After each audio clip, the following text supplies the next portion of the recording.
porque este fue un caso que sacudió las esferas de poder y sacudió la institucionalidad. No recuerdo yo una crisis política, quizá después del Serranazo, que haya sacudido tanto la estructura de poder, sobre todo el poder presidencial. Hablamos del caso Rosenberg. ¿Qué pasó con este caso? ¿Qué ha pasado con la CICIG vinculado a esto? Hay quienes dicen que Carlos Castresana presentó una tesis que no es realmente lo que ocurrió. Hay quienes la creen fehacientemente. Se exculpa a la pareja presidencial, a los Colom. Pero ¿qué pasa con todo este caso? Porque ahora muchos dicen, ¿ya vieron? Teníamos razón, los hermanos Valdés Pais ya casi que van para afuera. O sea, ¿qué pasa con este caso? ¿Cómo lo podemos leer ya quizá con las pasiones un poco más relajadas que en el contexto 2009? A ver, yo creo que lo más importante en este momento es que finalmente un tribunal decidió que estas personas acusadas por los delitos que ya la ciudadanía conoce pasen a juicio oral y público. Esto es una señal importante porque ese es el momento y ese es el espacio procesal en donde se decide si una persona es responsable por lo que se le viene acusando, pues en este caso durante muchos años. Así que el solo hecho de que el juez haya abierto a juicio oral y público es una señal positiva porque es ahí donde se van a dilucidar. Y a partir de esa circunstancia yo creo que es importante hacer algunas reflexiones. En primer lugar porque pues los que no estamos, los fiscales, como no somos fiscales, no somos abogados defensores y no somos parte de la CICIG, pues evidentemente no tenemos el expediente a la mano ni los elementos para afirmar, pero sí podemos deducir algunas cosas a partir de lo que todos conocemos, ¿verdad? Y con esa responsabilidad yo creo que hay que hacer ese balance. Algunos, dentro de los cuales me incluyo, quedé esperando que la CICIG pudiera tomar el caso no solo del asesinato en sí mismo del señor Rosenberg, sino también de la tesis política. ¿Sí?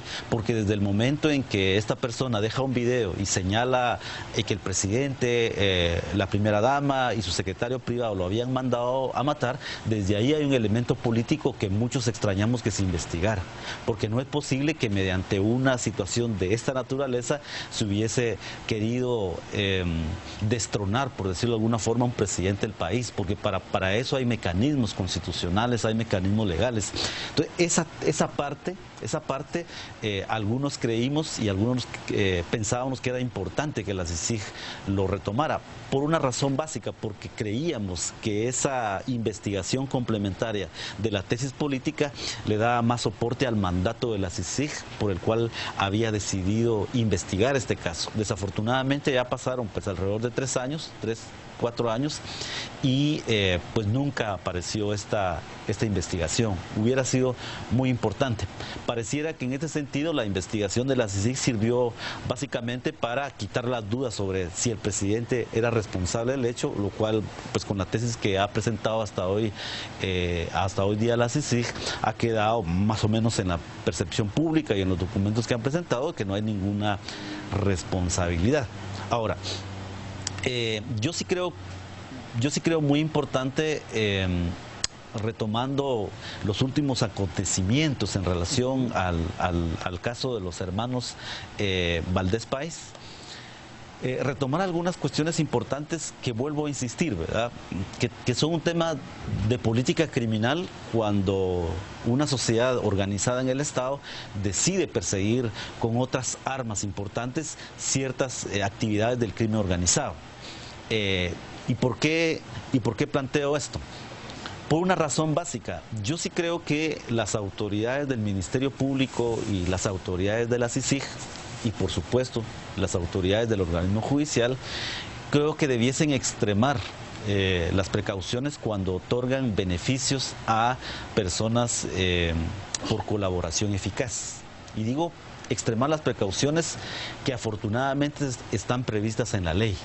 Y en la ley lo que establece es un conjunto de requisitos para que yo otorgue estos beneficios de colaboración eficaz. Por ejemplo, ¿de qué beneficios pudiésemos hablar que fueran idóneos y que no haya una extralimitación, por así llamarlo, de darle beneficios a este colaborador eficaz? Figura que, por cierto, Marco Antonio, ha sido bastante mancillada y ha provocado como que cierto desprestigio.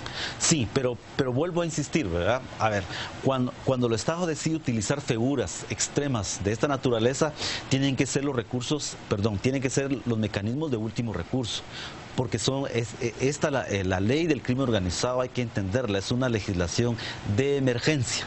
Es una legislación de emergencia que surge justamente porque hay situaciones en donde se ha escapado de las manos del Estado el control, por ejemplo, del crimen organizado.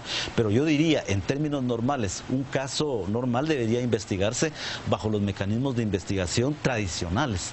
Cuando estos mecanismos de investigación tradicionales fracasan es cuando uno acude a esta ley que es del crimen organizado.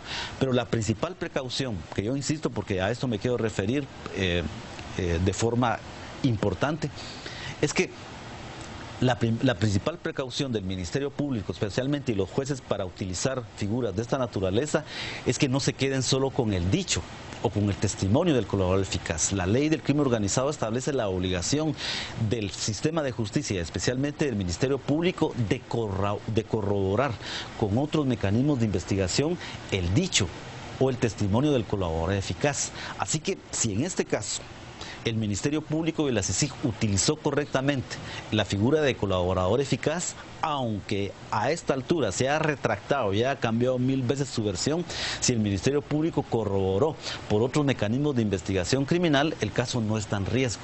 Ahora, si el Ministerio Público se basó en imputar los delitos a estas personas solo y exclusivamente en el testimonio del colaborador eficaz, pues es evidente que el caso pende de un hilo. ¿Sí? Ahora, para finalizar... Ahora, yo confiaría, perdón, porque esto es muy importante, yo confiaría que el Ministerio Público, cumpliendo con la ley del crimen organizado, utilice los mecanismos para corroborar todos los extremos del testimonio para que el caso esté sólido, porque sería injusto, pues evidentemente, llevar a una persona a juicio oral y público si no se tienen todos los elementos probatorios, ¿verdad? Finalmente, Marco Antonio, estamos a 4 años, vemos las imágenes de los hermanos Valdés Pais, esto... la semana pasada. Han pasado 4 años de este caso y pues bueno, 2 años y medio, casi 3, los señores ahí recluidos, y esto nos hace pensar, bueno, si en un caso tan paradigmático, tan importante, donde todas las baterías las puso la CICIG y donde se puso toda cantidad de esfuerzos del MP, pues estos señores pasaron ahí esperando ser enviados a juicio oral y público, ¿qué podemos esperar el resto de los guatemaltecos?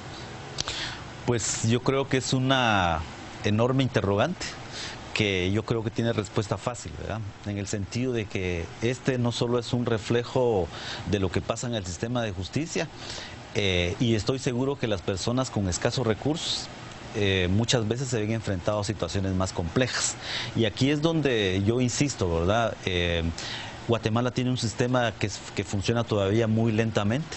Guatemala tiene figuras muy importantes como la utilización bajo principios de la prisión preventiva, pero por otro lado tiene otras normas que las niegan. Sí, hay unas confusiones muy grandes que desafortunadamente existen en la legislación guatemalteca. Pero y otra debilidad que salta a la vista pues en este caso y en nosotros que hemos comentado es un tema que ya hemos visto también recientemente, que es que nuestro sistema de justicia es muy permisivo en la utilización de una diversidad de recursos, y lo que hace es que provoca que los abogados de las partes procesales utilicen indebidamente demasiados recursos, lo cual atrasa. Y en este caso que usted me está planteando es una de las respuestas, ¿verdad?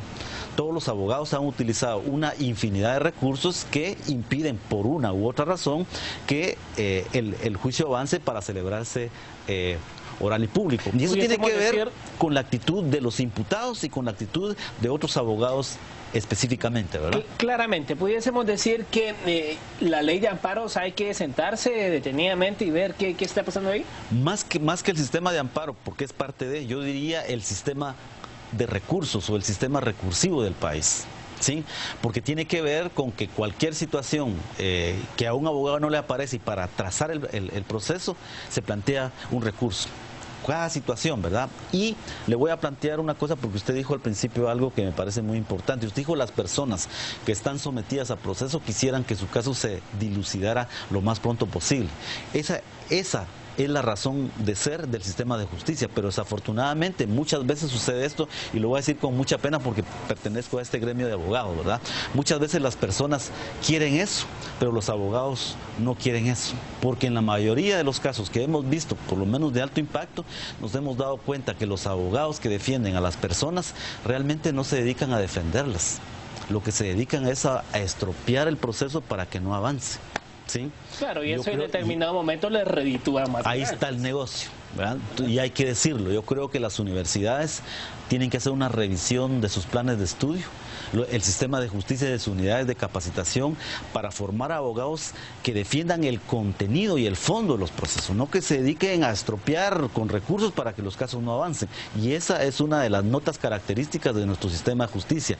Los tribunales de justicia, principalmente los tribunales de amparo, deberían tener la facultad de entrada de rechazar aquellos amparos que son frívolos e improcedentes y que por su naturaleza no tienen materia, y deberían sancionar económicamente o de otra manera drásticamente a los abogados que lo planteen. Solo de esa manera vamos a avanzar. De lo contrario, el sistema de recursivo tiene pues muchos hoyos por donde se pueda colar esta gama de recursos que hay en el país, y vamos a seguir con estos atrasos enormes, ¿no? Bueno, gracias Marco Antonio Canteo por haber estado con nosotros hablando sobre este caso. Vamos a una pausa y ya volvemos con más información.